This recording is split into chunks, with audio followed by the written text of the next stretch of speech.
Hello everyone, Dallin's Creations here. I just want to go over, while I'm working on some orders, some differences between some masks.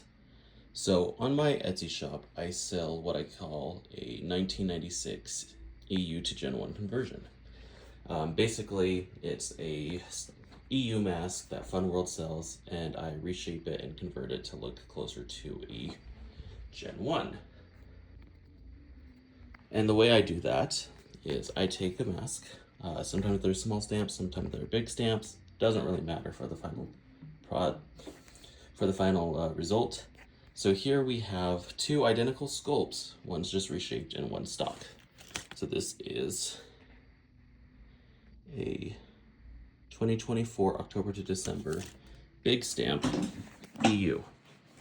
And you can see it's a big stamp because I'll go under here. You can't really see it. Anyway, it's a big stamp.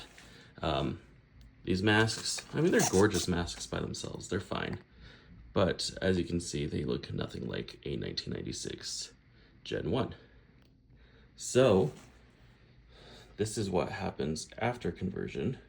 You gloss up the mouth because the paint they used for Gen 1s and Gen 2s were glossier. Same with the nose. The nose paint, you'll see this one's much thinner. It's kind of defined into the heart shape, whereas early EUs, which is what I based mine off of, had a wider paint with a flatter bridge. So less of a heart shape, a little bit wider.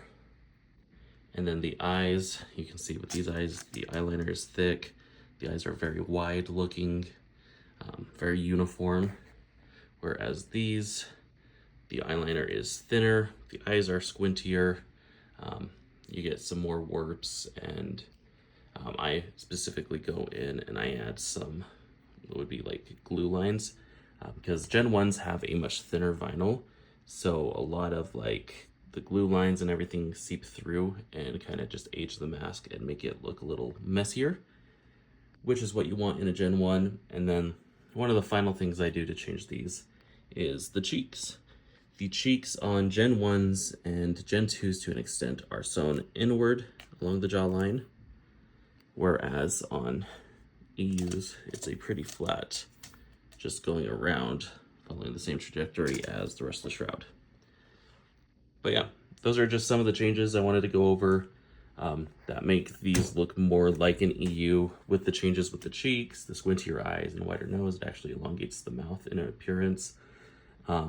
And then the plus side of me heat shaping it is sometimes you get some really unique warps, like these forehead ones. So yeah, I do sell these on my Etsy. Hit me up if interested.